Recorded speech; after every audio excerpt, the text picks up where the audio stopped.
Hello every one. So ഇന്ന് എൻ്റെ 5-year ജേർണിയുടെ ഒരു എൻഡ് പോയിന്റിലാണ് ഞാൻ നിൽക്കുന്നത്. അതായത് കോഴ്സ് വൈവ ഇതുകൂടിയും കഴിഞ്ഞ് നമുക്ക് നെഹ്റു അക്കാദമി ഓഫ് ലോ എന്ന് പറയുന്ന ഇൻസ്റ്റിറ്റ്യൂഷനോട് ടാറ്റ ബൈ ബൈ പറയാം.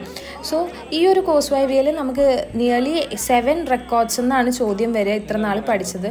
അതുപോലെ തന്നെ ഞാൻ റോൾ നമ്പർ 1 ആയതുകൊണ്ട് ടെൻഷൻ എന്ന് പറയുന്നതൊന്നും അൺഎക്സ്പ്ലെയിനബിൾ ലെവലിലാണ് ഞാൻ ടെൻസ്ഡ് ആയിട്ടുണ്ടായിരുന്നത്. ഇന്ന് പകുതി പേർക്കുള്ളൂ, നാളെയാണ് പകുതി പേർക്ക്. അപ്പം അങ്ങനെ ഞാൻ വൈവയ്ക്ക് കയറി. ഇതുവരെ ഞാൻ ചെയ്തതിൽ ഇച്ചിരി ടഫായി തോന്നിയത് എനിക്ക് ഈ വൈവയാണ്. കാരണം എല്ലാം കൂടി എനിക്ക് അവിയൽ പരുവത്തിലാണ് ഞാൻ ആൻസർ ചെയ്തത്. ഇതായിരുന്നു വൈവ കഴിഞ്ഞിട്ടുള്ള എൻ്റെ റിയാക്ഷൻ.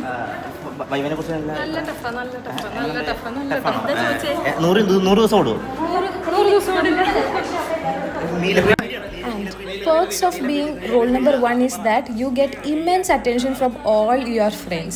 അതുകൊണ്ട് എന്താ ചോദിച്ചത്, എങ്ങനെയാണ് ചോദിച്ചതെന്നൊക്കെയുള്ള കാര്യം ഞാൻ ഡിസ്കസ് ചെയ്യാവുന്നതാണ്. So hope you enjoy this video.